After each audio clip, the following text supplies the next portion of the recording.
Sana ma-realize ng ating mga kaibigan sa mainstream media, kasi kahit ako man kaistorya ay bahagi din ng mainstream media. Kasi aside from being a vlogger, nagtatrabaho din ako sa isang radio station. I am a radio DJ, mga kaistorya. Kaya nga tinatawag kong kaibigan. Kasi mga kaibigan natin yan. Kaya lang sana ma-realize ng ating mga kaibigan sa mainstream media na kung ano ang kinasasanayan natin noon na estilo ng information dissemination ay hindi na po ganon ngayon. Way back, iba na po ang estilo ng information dissemination kung ikumpara natin 20, 30 years ago na wala pang social media. Hindi pa gaano ka laganap ang World Wide Web, ang internet. Ngayon, na napakalaganap na ng internet access ng mga social media platforms, nag-evolve na po ang information dissemination sa panahon natin ngayon.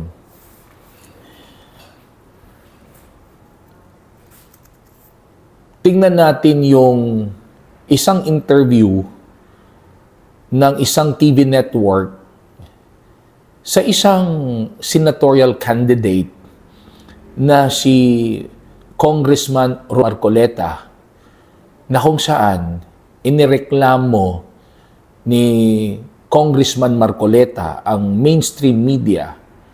Bakit na sa ginawang INC rally noong Enero, sa napakahabang speech niya, 1 hour, hindi man lang siya nagawa ng kahit isang linyang balita ng lahat ng mga mainstream media na nag-cover sa rally. Pero yung press statement ni Senate President Chis Escudero na inilagay lang sa isang papel dahil wala naman siya sa rally, yun ang ginawa ng balita ng mainstream media. Samantalang si Congressman Marcoleta na nasa event at nagsalita ng napakahaba at alam naman nating malaman din yung mga sinabi niya sa rally, walang gumawa ng balita sa kanya kahit isa, mga kaistorya. Kaya ang nangyari sa video na ipapakita ko sa inyo ay talagang na real talk ang network na ito kay Congressman Marcoleta. Panoorin natin, mga kaistorya. Tatlong oras ang nagsasalita yan. Hindi namin yun mailalabas lahat. Hindi binabanggit ang pangalan. It happens, sir. In the end, it happens a lot, actually. The reporter will decide for yung rally namin, 4 lang kaming nagsalita. Yung 3, these are members of the hierarchy, na-mention ang pangalan.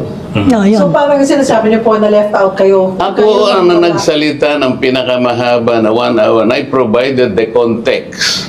Kasi ako lang ang pwedeng magsalita noon, hindi sila. Ako lang. Ma'am, kahit na ba isang sentence lang? It doesn't necessarily mean that they did not see you or mind you. It's just that perhaps, I can't speak for the reporters because I was not there. But it's also possible that the reporters in the end thought na ito yung kailangan ko ilagay na oh my God.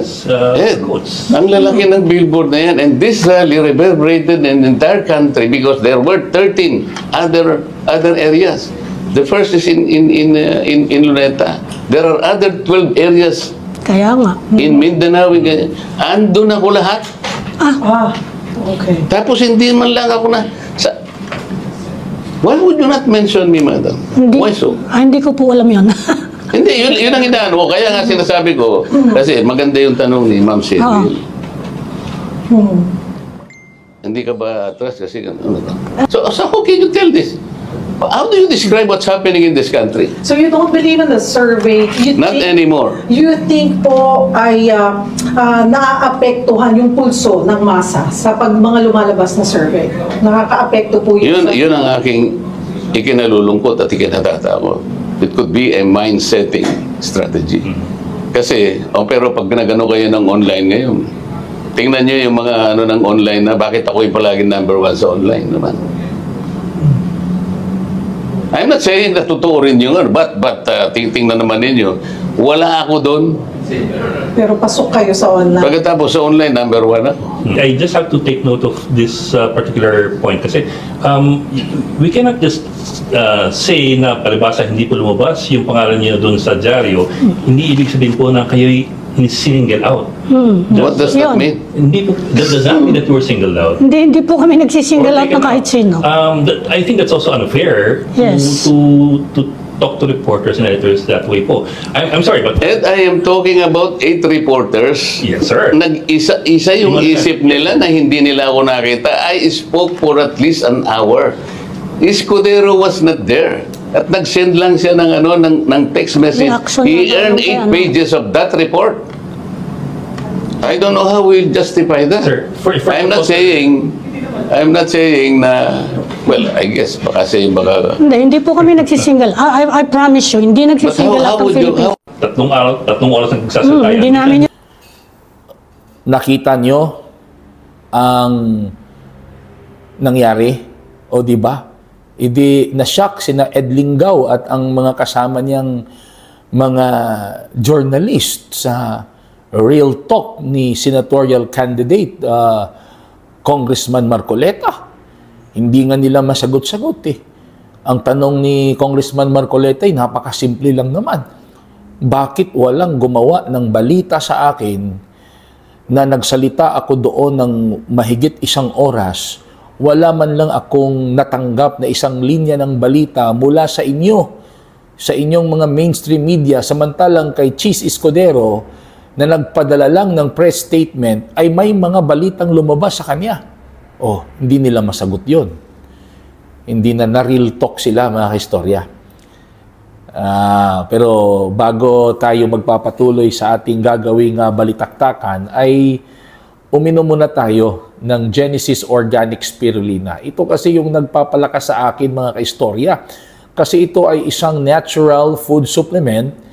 Ito ay hindi synthetic. Ito ay organic food supplement na itinanim sa isang fresh mineral water in an environment with a very low pollution. Marami itong mga nutritional contents na kailangan ng ating katawan.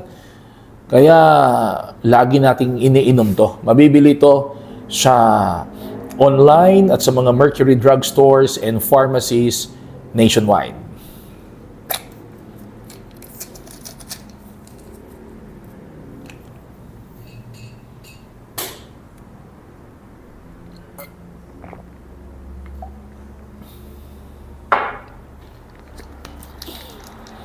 Genesis Organic Spirulina, ang dekalidad na spirulina ng bayan, mabibili online at sa mga Mercury Drug Stores and pharmacies nationwide. Welcome sa ating Mag-Istoryata Infovlogs channel, mga kaistorya, ang channel na walang kinikilingan, walang pinapanigan, hindi partisan, patas na opinion lang kasama ang inyong kaistorya. Ako po pala si Papa RD. Bago natin ipagpapatuloy, kung ikaw ay bago pa lang sa aking YouTube channel, please don't forget to subscribe. At kung ikaw ay nanonood sa aking Facebook account or TikTok account, please don't forget to follow, like, comment, and share, mga kaistorya. Nakita nyo yung video. Hindi makasagot-sagot ng tama yung mga host ng show, di ba? Sa tanong ni Marcoleta. Sabi ni Congressman Marcoleta, pambihirang buhay ito. Isang oras akong nagsasalita doon. Wala man lang gumawa ng balita sa akin. Samantalang si Senador Cheese Escudero, nagbigay lang ng press statement sa isang papel. Maraming balitang lumabas sa kanya.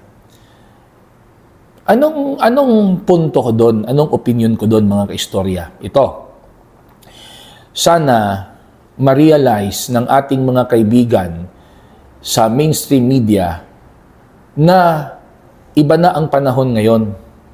Napakalawak na po, napaka-diverse na po ng source of information ng mga tao dahil sa internet. Hindi kagaya noon, way back 30 years ago, na controlled ng media ang delivery of information. Kumbaga, nasa kanilang pagpapasya kung ano ang ilalabas at hindi nila ilalabas na balita at impormasyon. Wala pa kasing internet noon eh. Kung meron man, hindi pa ganoon ka laganap. 'Di ba? Ang talagang namamayagpag noon, tri-media lang. Radio, TV, and print. Controlled ng network 'yon. Kung anong gusto nilang ipalabas, iparinig, 'yun lang ang maririnig ng tao. Kung ano yung gusto nilang makita, 'yun lang ang kanilang ipapalabas sa TV. Kung ano lang ang kanilang gustong mabasa, yun lang ang kanilang isusulat. Pero iba na ngayon, mga kaibigan ko sa mainstream media. Sana mag-move on na tayo. Hindi na tayo 2000, hindi na tayo 1995, 1992, 1998, 2025 na tayo. Napakalaganap na po ng social media ngayon. Hindi na natin pwedeng kontrolin kung ano lang ang gusto nating ipapalabas na impormasyon at balita kasi marami nang mapagkukunan ng impormasyon ang mga tao ngayong panahon na ito. Alam nyo, mga kaibigan natin sa mainstream media, alam nyo bang merong lumabas na study, pwede nyong i-research yan, na mas pinapakinggan, pinapanood, at pinaniniwalaan ng mga tao sa buong mundo ang mga vloggers. Oo, ang mga vloggers kaysa mga nagpakilalang mga legit journalists. Totoo yun. Kasi nga, parang na-brand, no? Na-brand ang mga nagpapakilalang legit media or legit journalists na kinokontrol nyo lang ang mga impormasyon at balita. Yun lang impormasyon at balita na gusto nyong makita, mabasa, marinig ng tao. Yun lang ang pinapalabas nyo. Samantala, sa mga vloggers, there is a flowing of information. Kaya bumababa ang patronization ng mga tao sa mga nagpapakilalang mainstream media at doon sila pumupunta sa mga vloggers. Panahon na po, mga kaibigan natin sa mainstream media, panahon na po na mag-evolve. Panahon na mag-evolve tayo. Pag-aralan natin ang bagong trend ng pagbibigay ng impormasyon at balita ngayon. Kasi kung hindi kayo mag-move on, ganun pa rin ang estilo nyo, ay talagang mawawalan kayo ng customer. Mawawalan kayo ng kliyente. Oo. Noon, pwede nyong kontrolin ang mga impormasyon kasi ang mga tao walang choice. Tatlo lang kasi, radio, TV, and print eh. Pero ngayon, nako, hindi na pwede. Marami ng options ang mga tao ngayon. Pag hindi tayo mag-improve, hindi tayo mag-evolve, hindi tayo sasabay sa trend, ganun pa rin ang estilo natin, kinukontrol pa rin natin yung mga balita at impormasyon.